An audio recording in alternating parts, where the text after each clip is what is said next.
자, 우리 저번 시간에 사왕지 지장간 배웠죠? 오늘은 사묘지 혹은 사고지 요 네 글자만 배우면 지지의 지장간 다 배웁니다. 자, 일단은 지지 12글자 한번 써볼게요. 뭐부터 써야 되죠? 네, 그렇죠. 봄의 글자부터 써야겠죠? 그러면 써볼게요. 같이 쓰셔야 됩니다. 묘. 안 써보고 눈으로 하면 안 돼요, 명리는. 네, 직접 써보셔야 돼요. 임묘진, 사, 오, 미. 그 다음에 신, 유, 슬. 겨울 글자 해, 자, 축. 복습 한번 해보면 우리가 계절의 처음을 시작하는 글자는 우리가 뭐라고 했죠? 그죠? 사생지라고 했습니다. 저번 시간에 배운 계절의 가장 왕한 글자, 가장 스트롱한 글자, 가장 중심이 되는 글자 사왕지라고 했어요. 묘, 오, 유, 자가 됩니다. 나머지 토만 남았어요. 진술, 충미가 남았습니다. 그죠? 근데 계절별로 한번 써볼게요. 진, 미, 술, 추. 이거를 4개의 묘지. 이게 무덤의 글자다. 혹은 고지. 이 고자 할 때 요런 거 이렇게 차가 들어가는 그런 느낌이거든요. 저장한다. 묘지라고 하면은 사람들이 조금 두려워하는 느낌을 가져서 뭔가가 들어가는 거예요. 땅 밑으로 들어가는 거, 저장하는 거, 세이브하는 거, 그죠? 사묘지, 사고지라고 얘기를 합니다. 자, 계절별로 써볼게요. 진, 그렇죠? 미, 술, 가을의 글자, 그 다음에 축이 됩니다. 우리가 처음에 사생지 배웠을 때, 그죠? 각각의 첫 번째, 두 번째, 세 번째 글자에 대해서 어떻게 부르는지에 대해서, 어떻게 명명하는지에 대해서 배웠습니다. 지장간의 첫 번째 글자 뭐라고 한다고 그랬죠? 여기. 그죠? 가운데 글자, 이게 제일 쉬워요. 중기. 그죠? 그 다음에 마지막 글자 뭐라고요? 본. 근본이 되는 글자다라고 해서 본기라고 했는데요. 우리가 사묘지, 사고지는 본기부터 한번 시작을 해보도록 하겠습니다. 왜 본기부터 나요? 그러면 외우기 쉽게 하려고 그렇게 해서 그런 거예요. 그러면 진토가 올라가면 뭐가 되죠? 본기는 무토죠. 그죠? 이게 비슷하게 생긴 거. 그죠? 술토도 올라가면 뭐가 돼요? 그렇죠? 무토가 됩니다. 그럼 나머지 미토하고 축토는 위로 올라가면 뭐예요? 그렇죠. 기토가 돼요. 본기를 너무 크게 썼나요? 어쨌든 본기부터 시작하는 겁니다. 진토의 본기는 무토, 미토의 본기는 천간으로 올라가면 기토, 그 다음에 술토의 본기는 무토, 축토의 본기는 기토가 됩니다. 그 다음에 이제 우리가 중기를 하도록 할 텐데, 우리가 중기는 이 글자의 삼합의 가운데 글자의 천간 글자라고 생각하면 되는데요. 우리 진토는 뭐예요? 진토. 그죠? 어떤 운동을, 삼합 운동을 합니까? 이것부터 먼저 써볼게요. 신, 자, 진 운동을 하고요. 이거 가운데 글자 일단은 동그라미 쳐 놓을게요. 그죠? 미토는 해묘미. 아이고, 그냥 하얀색으로 쓸게요. 목이라서 이제 초록색으로 쓰려고 했는데, 해, 묘, 미예요. 일단 가운데 글자라고 했으니까 요거. 그렇죠? 술토는 뭐가 돼요? 술토는 그렇죠. 인옷을 운동. 인, 오, 그렇죠? 술 운동. 가운데 글자 동그라미 칠게요. 축은 살축. 사, 유, 축. 그죠? 요 가운데 글자.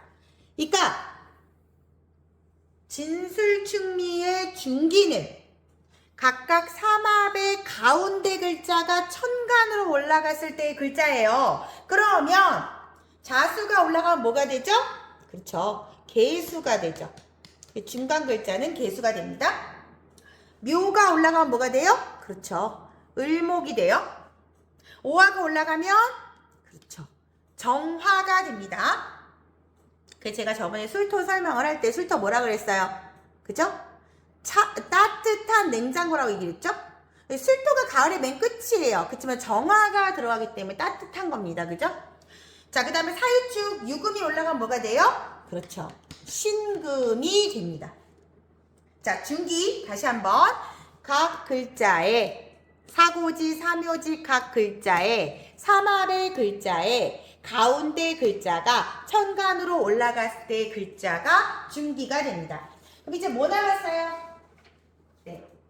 여기가 남았는데 여기, 그죠? 여기가 조금 어려울 수 있어. 여기는 뭐냐면 일단은 지금 외우세요. 나중에 쓰면 왜 그렇게 되는지 설명을 할게요. 요 글자의 바로 앞 글자 있죠? 요 글자의 바로 앞 글자가 뭐예요? 네, 묘가 됩니다. 요거 이제 빨간 걸로 한번 써볼게요. 네. 그 다음에 미토의 바로 앞 글자 여기 있잖아. 그죠? 오화가 됩니다. 그죠? 그 다음에 술토의 바로 앞 글자 여기 바로 있으니까 뭐가 되죠? 네, 유금이 되고요. 그죠? 그 다음에 축의 바로 앞 글자 해자축이니까 네, 자수가 됩니다. 요 앞 글자가 천간으로 올라갔을 때의 글자예요. 그래서 여기는 첫 번째 글자는 요게 올라가면 뭐가 돼요? 묘가 올라가면 을목이 되죠. 그 다음에 오화가 올라가면 뭐가 돼요? 그렇지, 정화가 되고요.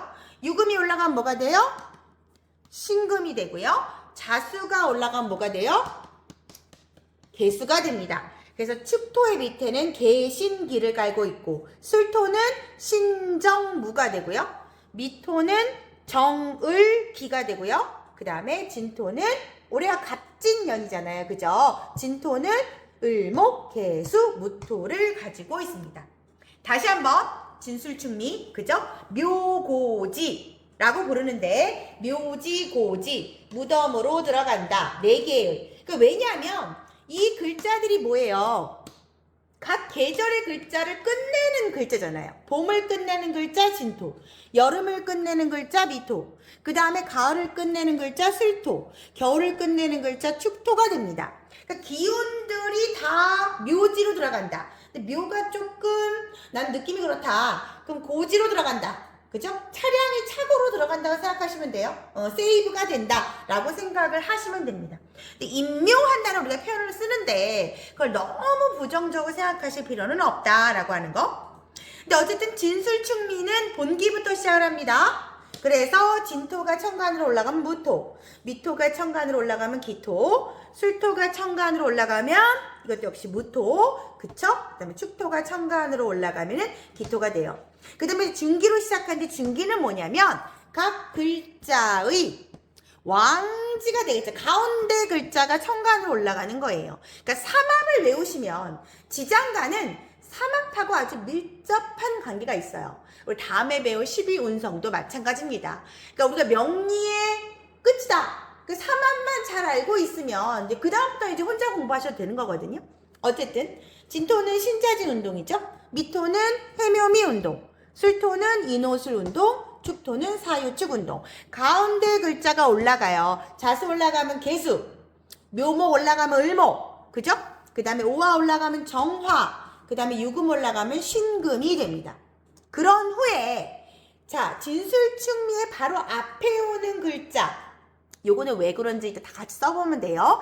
요 글자의 바로 앞 글자. 그러니까 진토는 묘목이 되겠고, 미토는 오화가 되겠고, 여기 바로 위에 있잖아요. 술토는 유금, 신유술이니까. 축토는 자수가 됩니다. 요 글자가 천간에 올라가서 여기는 을목.